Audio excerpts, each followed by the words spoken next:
Moikka, mä oon Panu Jantunen, maajoukkuetason kestävyysjuoksija ja tässä on sellainen harjoite, mistä on ollut mulle hyötyä. Tää on parantanut sitä juoksun tunnetta.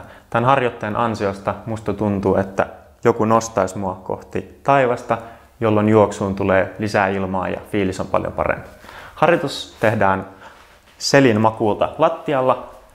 Pidetään alaselän asento neutraalina, jalat 90 asteen kulmassa sekä polvista että lonkista.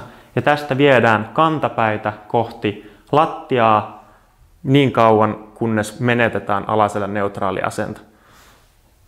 Eli tästä näin. Ja liike on aika pieni ja täältä löytyy pito ylhäältä vatsalihaksista.